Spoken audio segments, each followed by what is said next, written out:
Hey guys, what's up? We're out here, and look, today we are going to jump into our Wonder Woman webinar. Okay, so first thing is first, we need to make sure that we've got our traits up for the week, we're ready to rock and roll, we set the intention so we know exactly what we want to get done, what we want to achieve, okay, and what we want to make happen. Now, one thing that I want to cover, okay, which is so important today, it's so crucial, you can't imagine, okay, is weight. And that's especially in the first 2 to 3 weeks, depending on the person, sometimes even 4, okay? And in the first 3 weeks, 2 to 3 weeks, your weight is very, very unlikely to change, okay? This is a couple of reasons. First of all, your body's adapting, okay? And it's like when you plant a seed out in the garden, you know? You plant it, you water it, and yes, the job is done, you've done the right thing, okay, but there's no fruit on the tree. In fact, the tree isn't even there yet, it hasn't even grown. The tree takes time to grow, and it's the same with the body, there's lag time, right? You can't just do exercise today and hope to see a result tomorrow. You can't log your calories today and hope to see a result tomorrow. It takes a while, right? It takes a little bit of time for the body to get into the new routine and for the new routine to start having effects. So you want to make sure you stay focused for the first 2 weeks, okay? The first 2 weeks, what you want to see change the most is what you feel, okay? If you feel you have more energy, if you feel different, if you feel stronger, if you feel better, if you start to feel that, then that's your indication that you're on the right track, because after that, the results will then come. The weight on the scales, yes, and then the size on the waist, absolutely.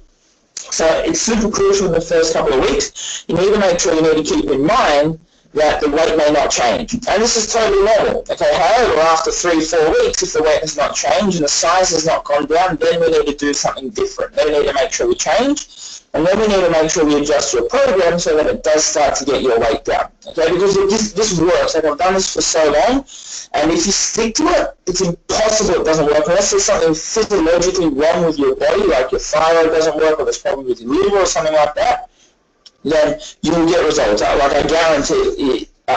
It's like you do this, it's just like a recipe. Okay, you put the food in, you do the exercise, and you get the result. It's just those first 2 weeks where your body needs to adapt. Right?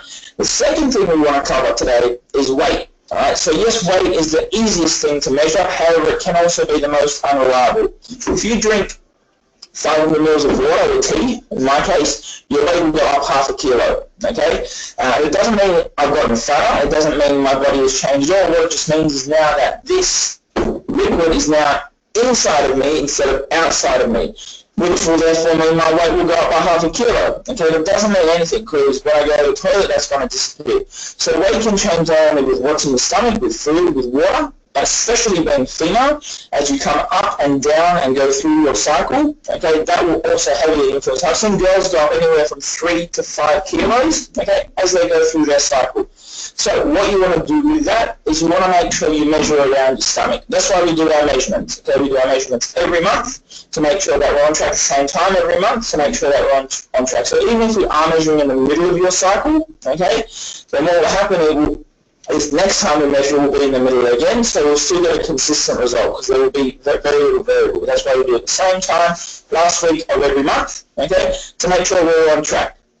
So, a couple of things so far. You need to be wary of the first 2 weeks and understand that yes, there may not be a lot of results on the outside, it's because a lot is changing on the inside. You want to focus on how that feels, and if you start to feel more energy, if you start to feel different, if your body starts to feel different in the way it functions. The second thing is weight can be a lie, okay? It can be very, very false and can be very, very misinterpreted. So, is weight important to measure? Absolutely, but it shouldn't be the be-all and end-all. So you want to make sure there's some balance there, okay? If you're worried about how you're going and you want to check out your measurements halfway through the month, that's fine. Do it around the waist though, okay? That will give you a much, much more accurate interpretation as opposed to just jumping on the scales, because it can be influenced by so many things. So make sure you check this out, okay? And if you've got questions, post up in the group and let me know what you think, or if you want to know something a little bit more specific and in detail. Otherwise, I'll see you guys very, very soon. Let's rock this week.